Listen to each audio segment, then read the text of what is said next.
Good morning. My name is Jamie O'Leary. I'm the Oklahoma City Police Communications 911 Director. We are here today with Brent Hawkinson, who is the 911 Director for ACOG, and Dan Martin is our interpreter for the hearing impaired community. We are very pleased to announce that we now have the capability to receive text messages at our 911 facility. We feel like this is going to be a great benefit for those in our community who need to get emergency services and may not be able to speak on the phone or hear. We're also very excited to roll this out during Domestic Violence Awareness Month because we recognize that there are individuals and situations who may not be able to make phone calls with their voice, may betray their location. Brent, I'd like to give you some opportunity to visit about this as well. Absolutely, thank you. Thank you, Jamie, and thank you all for being here. This is a very important message that we're putting out to the public, and we want to make sure we do it correctly. This new service gives everyone located in the 4-county region of ACOG, that is Oklahoma County, Logan County, Cleveland County, and Canadian County, the ability for text to 911. 911 member PSAPs, that's public safety answering points, are in those 4 counties, and there's 21 of those 911 centers. And like Jamie said, while anyone located in this area can send a text to 911 from the mobile device, it's especially important for people who are deaf, hard of hearing, or speech impaired. People in medical emergencies who are incapable of talking, it's very important for them as well. And also people in dangerous situations who need to remain silent or discreet. We have a success story from our Edmond PSAP that occurred yesterday that I'd like briefly just to tell you about. The report from the supervisor was, today we had our first real run-in with text to 911. The caller took a call of a domestic. The female disconnected and would not answer upon callback. The patrol supervisor was already on scene when the call came out and could not find the vehicle the calling party said she was in. After a few minutes, a text to 911 came in, and the supervisor realized it was the same phone number that had called and disconnected. She stated that the male was taking her somewhere and that he would harm her if she called the police. The dispatcher continued to ask for her location updates as units were going lights and sirens to the location provided. Another dispatcher was tracking the phone on Rapid SOS, which is a web-based feature, and it's a hand-based feature for location accuracy. Every time she sent a text, that information of location came back. Thanks to all of this, the vehicle was located very quickly, and the male was taken into custody. That's just one success story before we've ever had the opportunity to announce that this is live.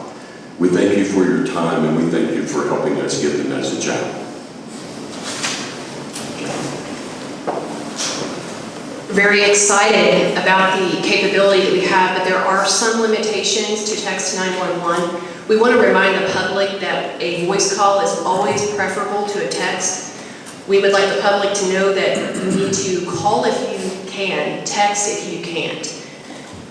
Texts are limited to our facility to 160 characters. We do not receive emojis or videos. We do not receive photographs to our facility at this time. Those are the limitations of text to 911.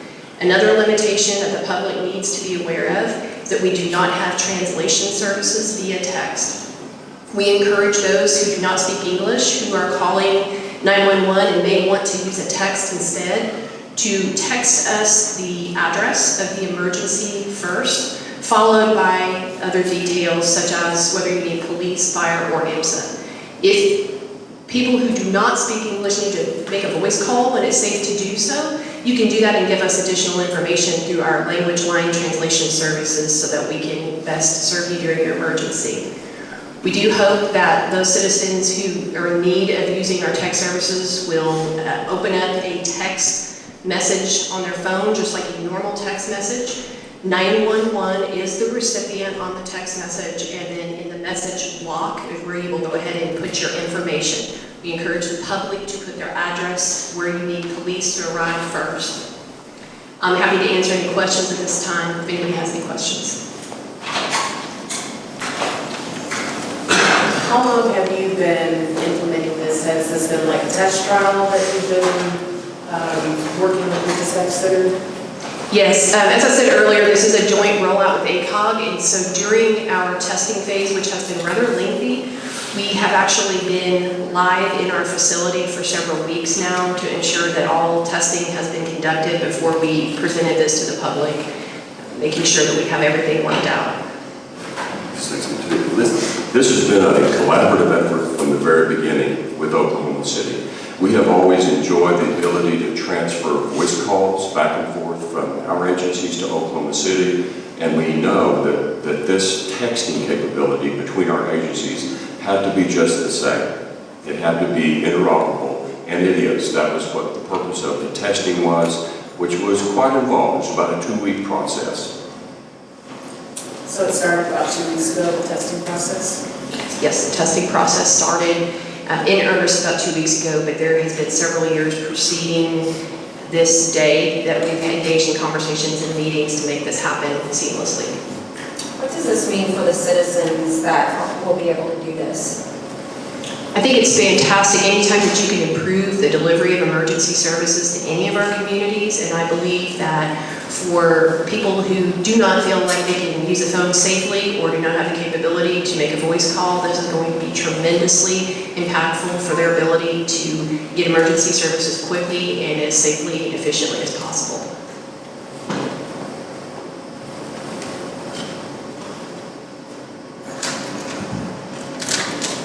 Can you go back to the incident that you were just telling us about? Was that back in Edmond? Was that just recent? Yes, that was yesterday, and it was a successful apprehension because of this handset location accuracy, which is it's called Rapid SOS, and it's a web-based portal that we rolled out to all of our PSAPs several months ago, and they've been trained successfully how to use it.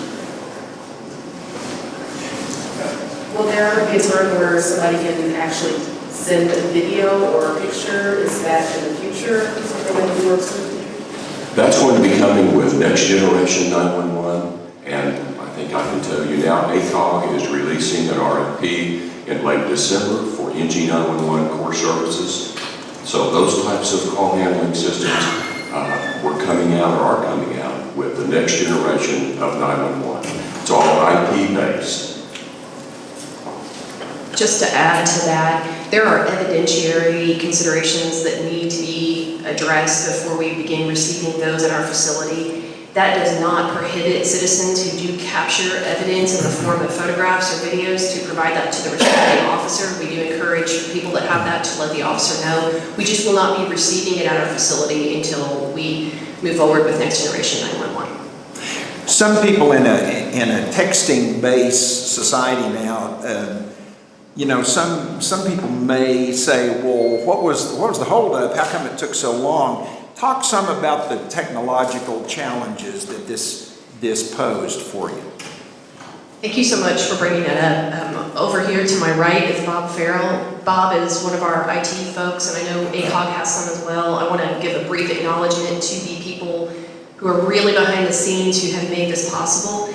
I do not believe being an early adopter is always the right answer, especially if we cannot provide seamless service, and that's what we discovered in our testing process. There were some hiccups, and we lost texts that were being transferred, and that's unacceptable. And so rather than be an early adopter, we went through a very rigorous testing process with AT&T, with ACOG, interoperability testing to ensure that when we did bring this to the public, that it would work well and that it would work as they expected, because public safety is just too important to be the first one just to say we did it. So that explains the process.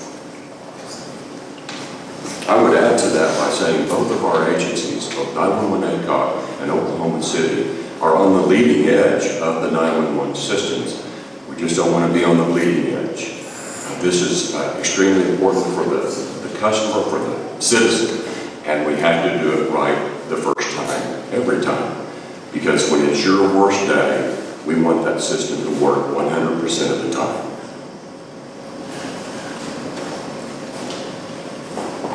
Can we answer any other questions for anyone? Thank you all very much. We're very, very excited to be able to announce this to our customers and our citizens. Thank you.